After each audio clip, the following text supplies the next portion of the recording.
your house every day. Nobody reads newspapers much anymore. It's all online, of course. But, you know, they deliver the paper every day, and some people still get the paper, but most don't.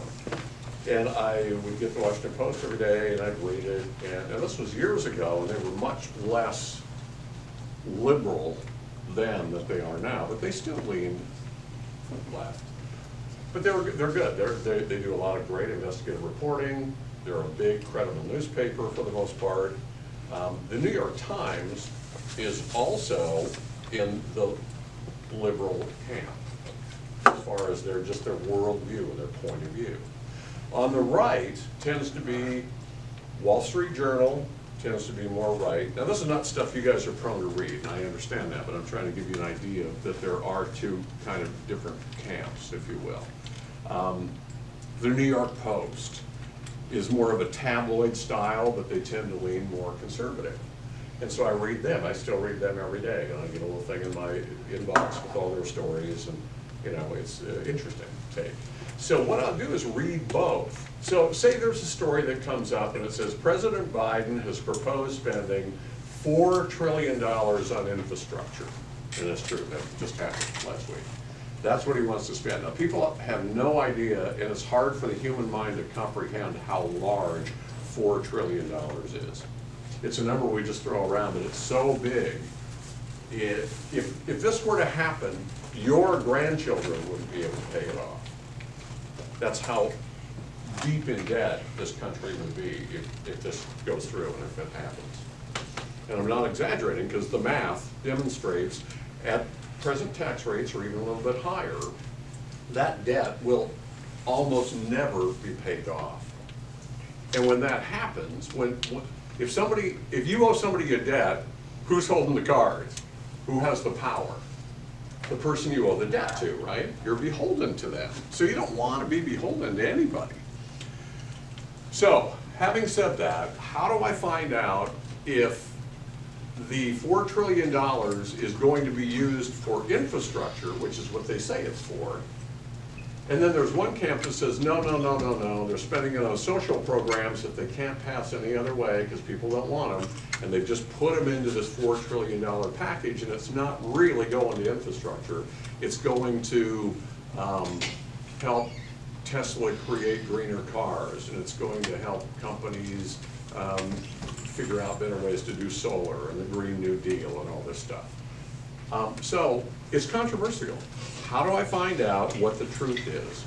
If you go to various sources that you know tend to lean left or right, then you can look at both of them, and where they line up and agree, then that's probably factual.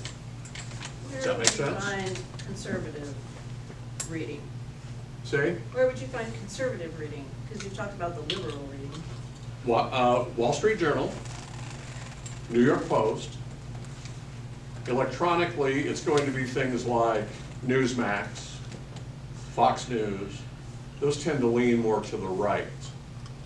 Fox News leans less to the right today than it did even a year ago. It's starting to slowly gravitate a little toward the left because it's owned by a family, the Murdoch family. Rupert Murdoch is a magnate billionaire who started Fox News, and he's like 93 years old now, and he doesn't run it day to day anymore and doesn't influence it as much. He's given it to his sons, and he has two sons that now run it, and they tend to be a little more left than he is, and so we're seeing the network move slightly to the left, but by and large, it's conservative. So does that answer your question? Make sense? So if you want to find out any of this left-right divide as far as news goes, those are some of the sources you can turn to. All right? Yes, ma'am. Did you have that thing last year that stated like where news? Oh, the chart where everybody was? Yes, the chart is great. I don't have it handy right now, and we can maybe I'll bring it in next week or something, but it shows where all these different sources fall. Now, again, according to who made the chart, and their opinion of where these things fall is different than mine, for example. So, you know, you're kind of at the mercy of who creates a chart. There are several charts that are made, and they'll show like, say that you're right down the middle, it'll say AP is right in, Associated Press is right in the middle on many of these charts. They're not, but that's what many of the charts say. They tend to lean left too. But most media is liberal. a small amount of media leans more conservative. When I lived in Chicago, the Sun-Times would be more liberal, the Chicago Tribune was a little more conservative. And they're considered a conservative newspaper, although they're really, well, they're just not as far left as some of the other ones are, we put it that way. But on this chart, you'd have Associated Press in the middle, then you'd have like ABC, CBS, NBC, the alphabet networks, news, would be, you know, somewhere a little bit slightly left, but not too far. And then you get further out, you know, you get CNN and MSNBC would be even further out to the left and so forth. Then on the right, you've got things like Fox News, a little bit right, you know, Wall Street Journal. And then a little further right, you've got Breitbart and sites like that. And then maybe a little further right, you've got like InfoWars, Alex Jones, who's kind of lunatic right in a way. And they like to make fun of him. He's a conspiratorialist, and so he's a guy that you know, chases after a lot of conspiracies. Some of the stuff is right, but sometimes he is a little out there. So anyway, that hopefully gives you a kind of an overview on left and right media. Now, ideally, when you go, if you go to college to take journalism, the goal of all journalists, you can talk to any journalist and they believe they're doing this, almost all of them, and I've talked to many of them, like at Washington Post and some of these. We've had this discussion with some of their journalists because I call them out on it. I think they're wrong in some cases. Ideally, you're going right down the middle of a story. You're gathering information from all sources and people or information. Let's say that there's an accident and you're reporting on it. And then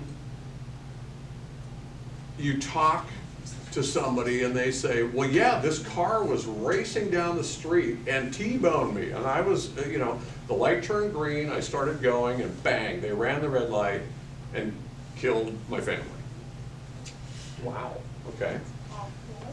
You talk to a bystander who says, well, what happened was that person actually, it wasn't a green light, it was a yellow light, and they ran the yellow light, and they were in the intersection.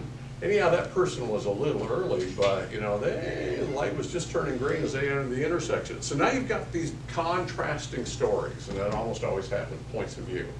So what you do is you talk to all these different people, and the facts that they all agree on are probably true, and that's what you put in the story. Whereas people's opinion, that's what you want to take out. Now that's historically, and that's ideal. That's what journalists are supposed to do. You want to go right down the center as closely as you possibly can, factually, when you write a story. And you take different points of view, and where they collaborate or where they agree, that's a fact. Where they disagree, you leave it out unless you can corroborate that piece of information with other people. Make sense? That way we glean facts and get rid of the opinion. Does that make sense to everybody? Mm-hmm. Does that make sense? I mean, it's pretty straightforward. Journalists I talk to think they're going right down the middle when they put their opinion into some of these pieces. Oh, no. Some of them genuinely do. Now, some of them know. They're kind of, well, you know, they're kind of maybe a little bit, kind of, sort of. But a lot of them think that they're, at least in conversations I've had with them, and even college professors, because I love to call them college professors. I just do, because, well, another conversation.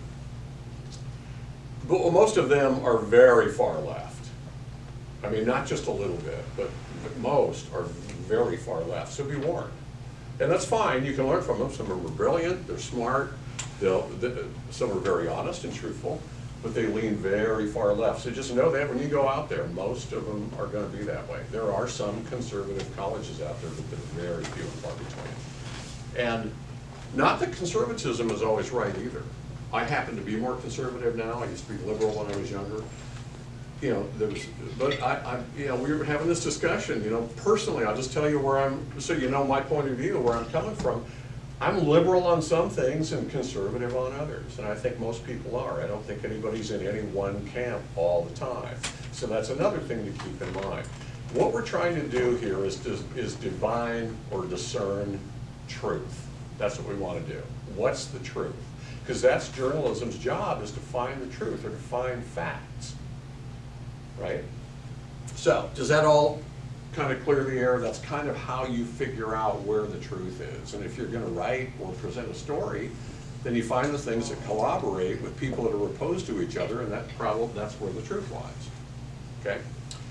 All right, social media and mass media.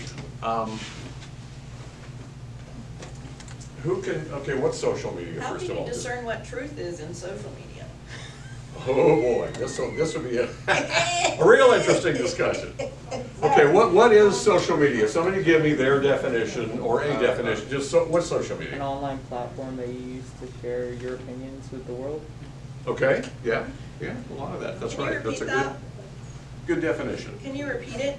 An online platform that you use to share your opinions with the world.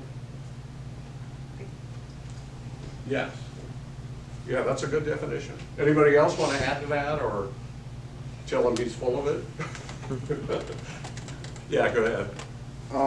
It's an online platform where you can create content, send information.